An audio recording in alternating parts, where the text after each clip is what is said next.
Okay, so we'll look at Scum in its early access form at 21:9. This popped onto my radar out of the blue when it first came available and started recording high download numbers, so I thought I'd better check it out. And after a few hours, I can say it's an interesting early access title. There is a lot of gameplay within, and I can only imagine the final version of this could be awesome.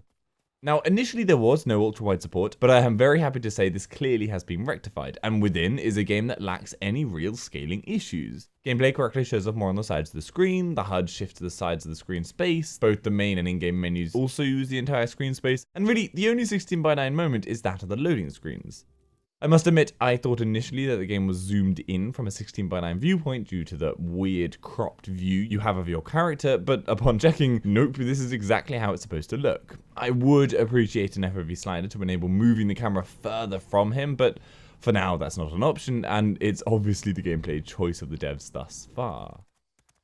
Performance-wise, things are very early access. There are a lot of graphic settings, which is a good start. However, even dropping everything to medium doesn't stop an unsteady FPS. Now, that's not solely due to an overall heavy FPS demand. That's only really seen with high, ultra, everything settings at 3440 by 1440 on a GTX 1080 Ti, where you sit in the high 50s. It's actually to do with serious FPS fluctuations that cause the unsteadiness in the experience. I invariably found I was shooting from the high 70s to the 50s with a turn of the camera. This certainly needs to be ironed into a more even FPS state. But like we are, or should be aware, it's an early access title, so this kind of performance hitching is more than expected. You know what you're getting yourself into. It's an okay looking game, nothing special in the slightest, and certainly shouldn't run this poorly in the final release, so hold off if that's important to you.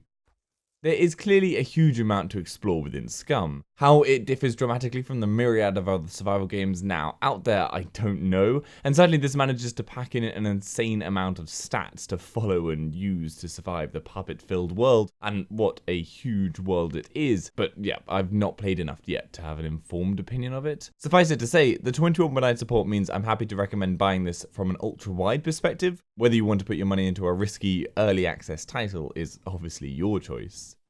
I'm going to give it a WAF score of 4. It's essentially a 5, but we leave 5 for absolutely perfect titles, so it'll have to do with the top of the line 4. I hope that gives you some information. The game runs at 21:9. Give this video a like if you found it helpful, and subscribe for future info. For any of the games at 21:9, head over to my channel, the WAF website. Hopefully I've covered it. If I haven't, then leave a comment down below and I'll try and cover it. And if you'd like to support the channel, the links to my Patreon page are in the description, Amazon affiliate links are there too. See you later.